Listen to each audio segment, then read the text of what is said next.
Good morning. This is Pastor Jeff. This is our daily lectionary readings for Monday, June 12th, 2023.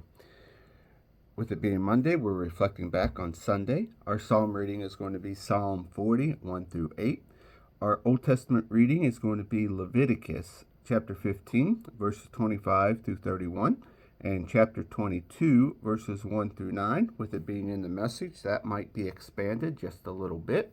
And then our New Testament reading is going to be 2 Corinthians chapter 6, verse 14 through chapter 7, verse 2.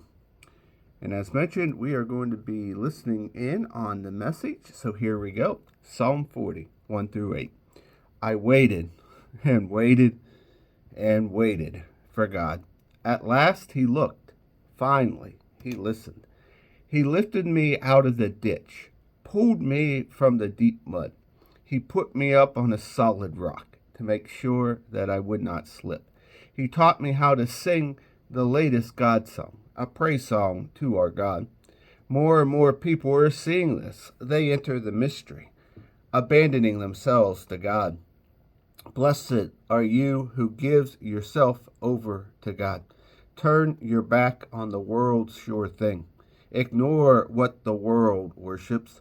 The world's a huge stockpile of God wonders and God thoughts. Nothing and no one compares to you. I start talking about you, telling what I know, and quickly run out of words. Neither numbers nor words account for you. Doing something for you, bringing something to you, that's not what you are after. Being religious, acting pious, that's not what you're asking for. You've opened my ears so I can listen. So I answered, I'm coming. I read in your letter what you wrote about me, and I'm coming to the party you're throwing for me. That's when God's word entered my life, became part of my very being. Our Old Testament reading, we start in Leviticus chapter 15, verses 25 through 31.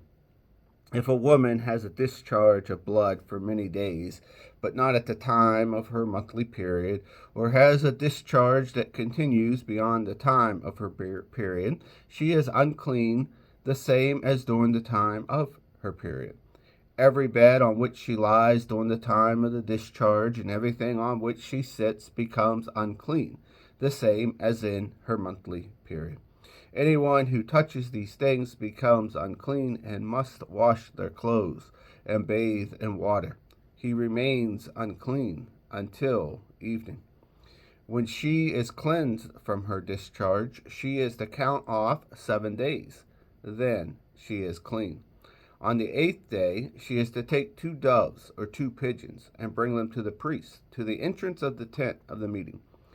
The priest will offer one as an absolute offering and the other for a whole burnt offering.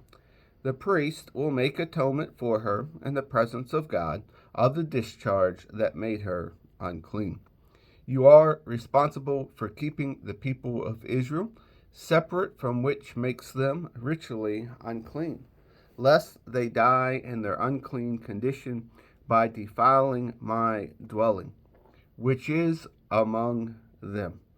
Our Old Testament reading continues in Leviticus 22, 1 through 9.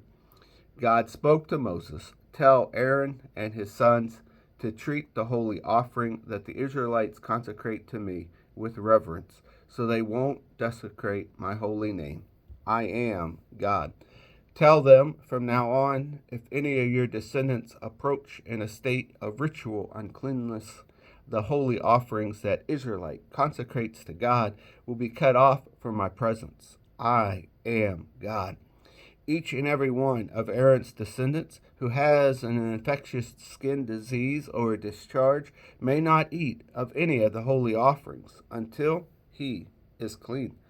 Also, if he touches anything defiled by a corpse, or has an emission of semen, or is contaminated by touching a crawling creature, or touches a person who is contaminated, for whatever reason, a person who touches such things will be ritually unclean until evening, and may not eat of any holy offerings, unless he has washed well with water. After the sun goes down, he is clean and may go ahead and eat the holy offerings. They are his food.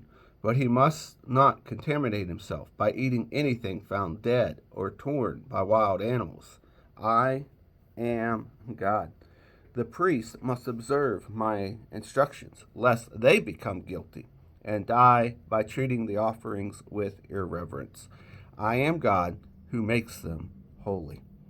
Our New Testament reading comes from the book of 2 Corinthians chapter 6, verse 14 through 7:4. Don't become partners with those who reject God.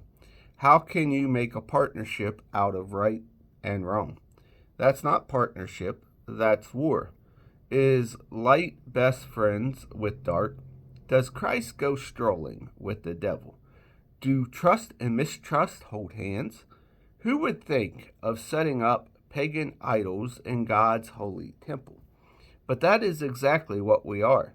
Each of us, a temple in which God lives. God himself puts it this way: I'll live in them, move into them. I'll be their God, and they will be my people. So I leave the corruption and compromise. Leave it for good, says God. Don't link up with those who will pollute you. I want you all for myself. I'll be a father to you. You'll be my sons and daughters to me. The word of the Master, God. With promises like this to pull us on, dear friends, let's make a clean break with everything that defiles or distracts us, both within and without. Let's make our entire lives fit in holy temples for the worship of God. Trust us, we'll never hurt a soul, never exploited or taken advantage of anyone. Don't think I'm finding fault with you. I told you earlier that I'm with you all the way, no matter what. I have, in fact, the greatest confidence in you. If only you knew how proud I am of you. I am overwhelmed with joy, despite all of our troubles. And here ends our readings today.